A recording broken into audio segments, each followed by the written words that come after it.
talk about Geno Smith and the Las Vegas Raiders. 31-0 was the final score for the Raiders against Kansas City in today's matchup, and it is one of the worst losses in Las Vegas Raiders history. If Andy Reid did not pull his starters in this matchup, they would have easily went out there and put up 60 on the Las Vegas Raiders, and I was hoping that that was going to be the case. And the reason why I say that, not because of Raider fans, because of Mark Davis. I hope that he's paying attention now, because year in and year out, you have failed this organization and you have failed your fan base over and over again. We love to joke about the Cleveland Browns having 41 different starting quarterbacks since 1999. And that has been terrible for the Cleveland Browns. They have a terrible owner as well. But this is a Raiders organization. 14 different head coaches since 2000. 14. You've had a lot of general managers since then as well. And the common denominator with all the failures has been Mark Davis. He is a terrible owner. I wish that he would sell the team, but we all know that's not going to happen. And it's pretty apparent up to this point in the season, even though you are 2-5, which is still a terrible record, the biggest mistakes that you made from this previous offseason was bringing in Pete Carroll to be the head coach with this organization, and more on him in the next couple of minutes here, because I have a lot to say about Pete Carroll as a head coach currently and the last couple of years. But Geno Smith was the biggest mistake. He wasn't a free agent. They traded a mid-round pick to bring in Geno Smith.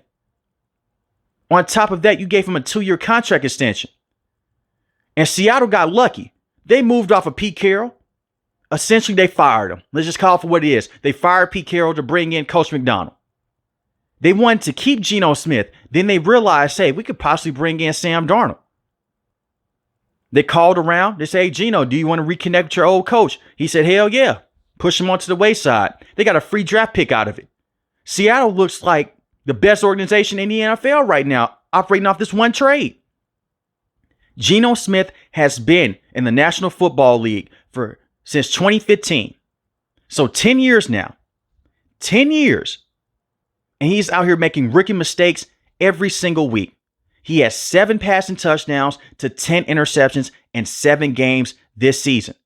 And he is seen as a veteran. I'm starting to see why Geno Smith bounced around the NFL early on in his career. He doesn't even look like a backup. He looks like a third string right now. And the biggest reason why the Raiders made this trade to bring in Geno Smith is because of Pete Carroll. We go back a couple of years ago. He was a backup quarterback in Seattle. They had Russell Wilson at the time. They traded Russell Wilson to the Denver Broncos. Pete Carroll had a meeting with the general manager, and he told him, I believe in Geno. I think that we can have a lot of success with him moving forward. So they got a bunch of first-round picks out of that trade with Russell Wilson. So they elevated Geno Smith to be the starting quarterback, and it was one of, if not the best story that season. They made the NFL playoffs. I'll never forget that first game against the Denver Broncos Monday night against Russell Wilson. Geno Smith is saying, hey, they wrote me off, but I never wrote back. And he went on. He had a very good season that year in Seattle. 30 passing touchdowns to 11 interceptions. They went one and done in the playoffs. But that was the best that we got to see Geno Smith play up to this point in his career. The next season, 20 passing touchdowns, 9 interceptions. His last season with Pete Carroll was 2023. You go over to 2024, the last season, he takes a major step back. 21 passing touchdowns, 15 interceptions. Now, granted, he had a terrible offensive coordinator. They rarely ran the football with their running backs. They put a lot of pressure on Geno Smith to throw the football around the field to weapons like DK Metcalf, Jackson Smith-Njigba, and Tyler Lockett. But it is still concerning that you have a veteran that has 15 interceptions in the season, and he only had 21 passing touchdowns. And you thought it was a good idea to go out there and trade a mid-round pick, a valuable pick, to bring in this veteran quarterback and to give him a contract extension on top of that. That's on John Spytek. That's on Mark Davis. There is no way in hell that I would give up a mid-round draft pick, maybe a 6th or a 7th-round draft pick for Geno Smith. And he would have definitely not gotten an extension out of me based off how he played last season. And you can move on from him after this year, but it's going to be a lot of money left in dead cap space. So we're already off to a rough start here. In week 1, he had a solid game against the New England Patriots. But how did he follow that up against the Los Angeles Chargers? 0 passing touchdowns to 3 interceptions. 3. Against the Washington Commanders, 3 passing touchdowns, 0 interceptions. Majority of those numbers came in garbage time. You lost to the Commanders 41-24, and Jaden Daniels did not even play in this matchup. Marcus Mariota did that to this defense, carved them up. Against the Chicago Bears, you lost this game by a point. Your field goal attempt, it got blocked. But Geno Smith had 3 interceptions yet again. Now let's pause here for a second. If this was any other player at this position, you know for a fact that Pete Carroll would have benched him. But he sees Geno Smith as a son. As soon as this game ended, he still said that Geno Smith is his guy. They're going to stick with him. He just has to clean up a couple of his mistakes. Couple of mistakes. That's more than a couple. He had 3 interceptions in this matchup. He lost him the game. It's that simple. We can get on the special team unit and say, how do you let them block the field goal attempt? It's more than just that. No quarterback in this league should have 3 interceptions in a matchup, let alone 2 in one season. But Geno Smith has done that. This is a veteran, by the way. Then the next week, you get completely destroyed against the Indianapolis Colts. 40-6. Geno Smith, once again, 0 passing touchdowns to 2 interceptions. Now, is every interception on Geno Smith? No. This is a terrible offensive line unit. But once again, when you need him the most, when you think that Geno Smith will step up on third down, those crucial moments, and be that veteran quarterback, he's let them down every single game. And yet he is still a starter in this league because of Pete Carroll. You beat the Tennessee Titans. Geno Smith, 17-23. 1 passing touchdown, 1 interception. The Titans are one of the worst teams in football. They just fired their head coach. Pete Carroll may be next on that list. But I'll give him credit. You won a football game. And then today's outing. This game was over with after the second touchdown with Kansas City. Their defense looked soft. Their offense has no identity. Chip Kelly has no idea what the hell he's doing. And they gave up today. They didn't give up on Antonio Pierce. At least they played Kansas City tough with him as the head coach. And I'm not saying that he was this great head coach, because he wasn't. But he had the guys buying into his message every single week. Josh McDaniels, one of the worst head coaches in Raiders history. At least they did not give up like this against Kansas City. They played Kansas City tough. Rich Bisaccia helped this organization get to the NFL playoffs, just a couple plays away from defeating the Cincinnati Bengals. And I understand you may say, Rich Bisaccia, he's not a head coach now. That's not the point. At that point in time, he got the most out of that team. And that was a Raiders team that went through hell that year. John Gruden, he gets fired because of the emails, and they're not going to bring back John Gruden, by the way. I don't see that happening. Henry Ruggs, he gets arrested for a terrible situation off the field. That is what that team went through. He kept them together with Derek Carr at the starting quarterback position. Bam. Into the playoffs, they go. And they're just a couple plays away, just a couple of yards away from defeating the Cincinnati Bengals and that playoff run. And you let him walk out the door and you bring in Josh McDaniels. And this is back to Mark Davis having no idea what he's doing with his roster. Has no idea what he's doing with his coaching staff. Every single year, it's the same thing with the Raiders. It doesn't matter if Pete Carroll's your head coach. The same with John Gruden. Doesn't matter if Josh McDaniels your head coach. Antonio Pierce. Norv Turner. Doesn't matter. Lane Kiffin. Hugh Jackson many years ago. He only lasted 1 season. This is who the Raiders are because of Mark Davis. I wish that he would I wish that he would sell the team, but he's not going to. So the same problems are going to continue to happen. It's mismanagement of talent. It's mismanagement of coaches. It's just mismanagement in general. And this is the product that you have. How do you not score 1 single point in the NFL game? We're talking about NFL talent here. These are some of the best players in the world. It's the reason why you got drafted to the NFL, and yet you cannot score a single point, even with your backups. Kansas City pulled their starters defensively and the same on the offensive end, and you still cannot score a single point. I feel bad for Max Crosby.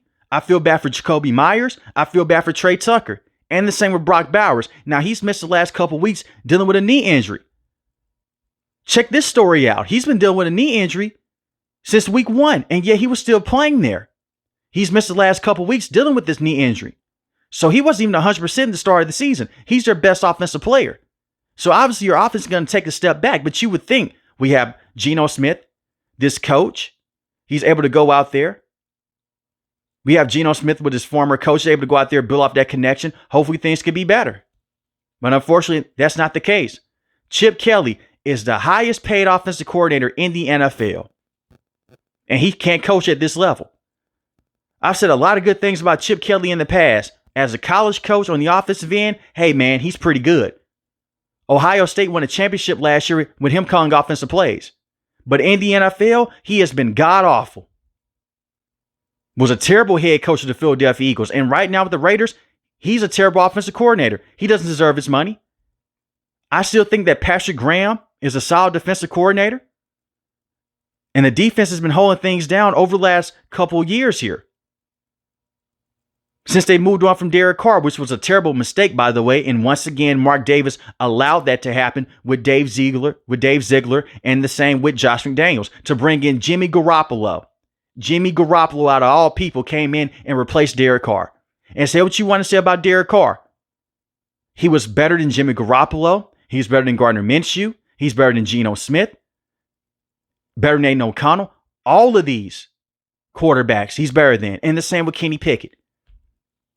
But you go back and you look at this defense against Kansas City. No effort, no energy. Patrick Graham, he deserves blame as well. What the Raiders should do, trade Max Crosby. Let him go. Get something for him. I know that he went down in today's matchup. Hopefully it's nothing serious. If it's nothing serious, trade him to a contender and get some first round picks out of it before he gets too old. Let some of these players go. You're not going to win with them. So just let them go. And hopefully you can get your star quarterback of the future in this year's draft class. I find it hard to believe with how they played today that the Raiders will even win over 4 games this season. And it's more than just Kansas City.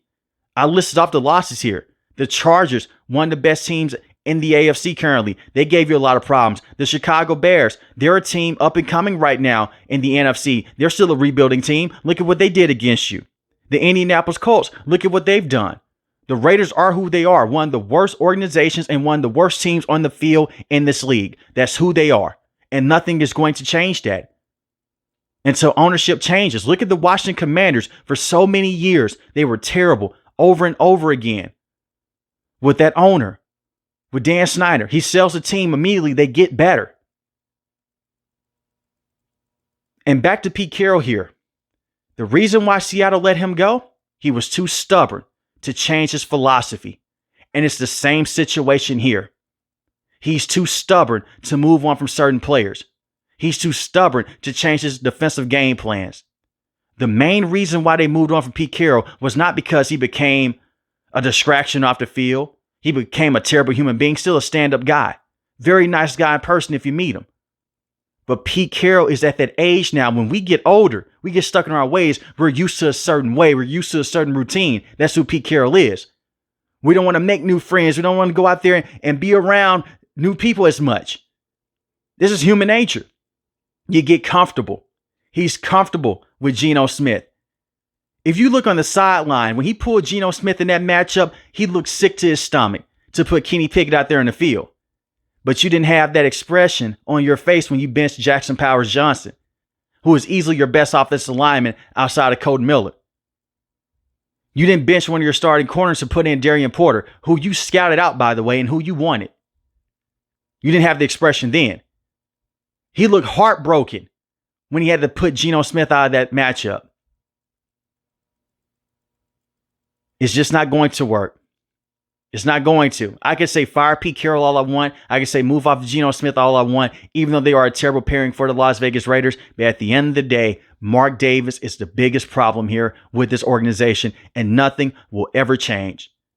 But I do believe that they should be trying to trade some players here, get you some draft capital. Try to move up for some actual talent in the draft. Tyree Wilson, you drafted him in the first round a few years back out of Texas Tech.